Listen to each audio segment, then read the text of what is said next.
Hello বন্ধুরা, তোমরা কেমন আছো? আশা করি খুব ভালো আছো। আজকে তো সোনা মাম্মা উপরে উঠেছে,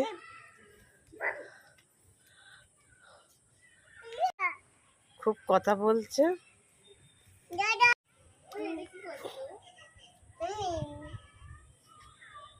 ছাদে তো খুব ছোটাছুটি করছে, ওই দিকেই দাঁড়িয়ে আছে।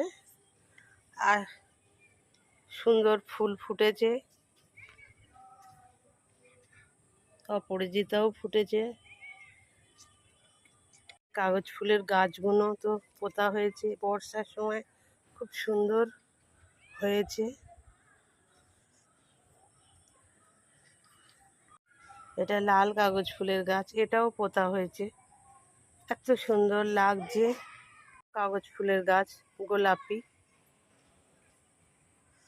আর এটা সাদা, কত সুন্দর লাগছে ফুলগুলো।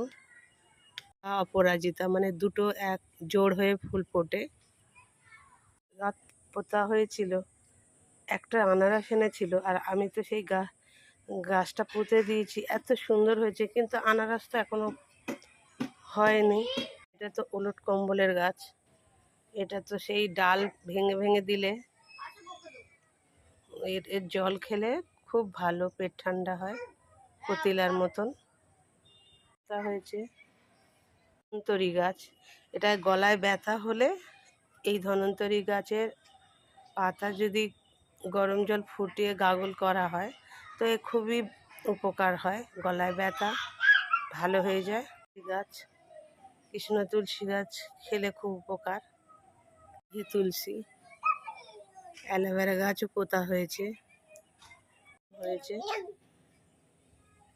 এই গাছগুলো খুব সুন্দর হয়েছে।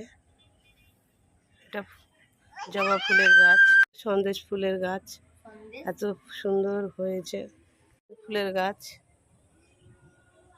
ফুলের গাছ ছোট্ট, মানে ছোট ছোট জবা, এত সুন্দর লাগে, প্রচুর হয়। গাছ, লেবু গাছ পোতা হয়েছিল ছোট্ট, এখন খুব বড় হয়েছে। লেবুও দুটো হয়েছিল, এখন বর্ষার জল পড়ে তো খুব সুন্দর হয়ে উঠেছে। পুঁই শাক গাছ দিয়েছিলাম, ছোট হয়ে আছে।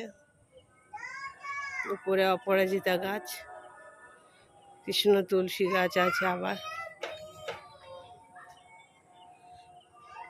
পাইপের ভিতরে কি ঢোকাচ্ছে উপরে উঠবে। সবুজ চুড়ি পড়েছে, সবুজ চুড়ি পড়েছে, শ্রাবণ মাসে সবুজ চুড়ি পড়েছে।